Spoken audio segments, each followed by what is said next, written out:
তো সরাসরি মোবাইল স্ক্রিনে আসার পর আমাদের কাজ হলো আমরা কি করব, যেহেতু আমি বলেছি যে রবি, এয়ারটেল আর বাংলালিংক, তো আমি রবিটা দেখাচ্ছি। রবি আর এয়ারটেল হলো সেম। তো আপনারা, আমার তো বাংলালিংক মানে সিম ইউজ করি না, তো বাংলালিংক আর রবি আর এয়ারটেল যাই হোক না কেন সব কিছুই কিন্তু একই রকম। তো আপনারা কি করবেন, আপনাদের মোবাইলে এই রবি অ্যাপসের যে অফিসিয়াল অ্যাপসটি আছে মাই রবি, দাঁড়ান আমি দেখাচ্ছি। এই যে মাই রবি যে অ্যাপসটি, আপনারা সেই অ্যাপসটি যদি ডাউনলোড করা থাকে তাহলে ডাউনলোড করে নেবেন। ডাউনলোড করা থাকলে আপনারা আর ডাউনলোড করা লাগবে না, আর যদি ডাউনলোড করা না থাকে তাহলে ডাউনলোড করে নেবেন। আর ডাউনলোড করার পর আপনারা কি করবেন, এই অ্যাপসটিতে প্রবেশ করবেন। তো বেশ, অ্যাপসটিতে প্রবেশ করার পর আপনারা যদি অ্যাপসটিতে লগ ইন না থাকেন তাহলে নাম্বার দিয়ে আপনারা অ্যাপসটিতে লগ ইন হয়ে নেবেন।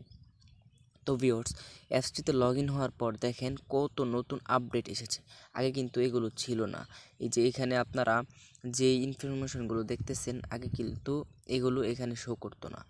দেখেন, তো আমরা অত কিছু দেখব না, আমরা ভিডিওটা ছোট করতে চাই। তো দেখেন আমরা সরাসরি চলে যাব এই মোর অপশনে। তো দাঁড়ান দেখাচ্ছি আপনাদেরকে, এই যে মোর অপশন, এই মোর অপশনে আমরা ক্লিক করব। তো বেশ, মোর অপশনে ক্লিক করার পর দেখেন কত চেঞ্জ। আগে কিন্তু এরকম ছিল না। তো আমরা এখান থেকে খুঁজে বের করব পিন এবং পাক। পিন এবং পাক নামে একটি অপশন আছে। তো আমরা খুঁজতেছি। ভিডিওটা ছোটো করে দিব।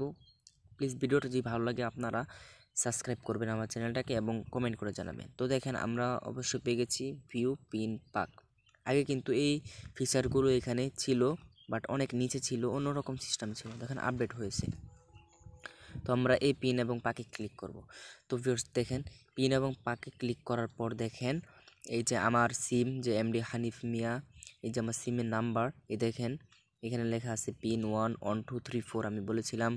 এই দেখেন নিচে পাক 1, মানে এই নাম্বারটা দিতে আপনারা যদি ভুল করেন তাহলে এই পাক নাম্বারটা দিয়ে আপনাদের সিমের লকটা খুলতে হবে।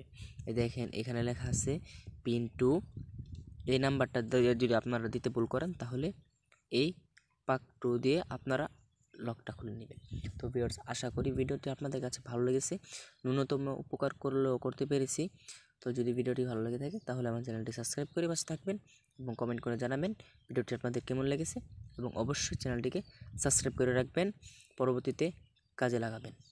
তো আজকের মতো এখানে বিদায় নিচ্ছি। আসসালামু আলাইকুম।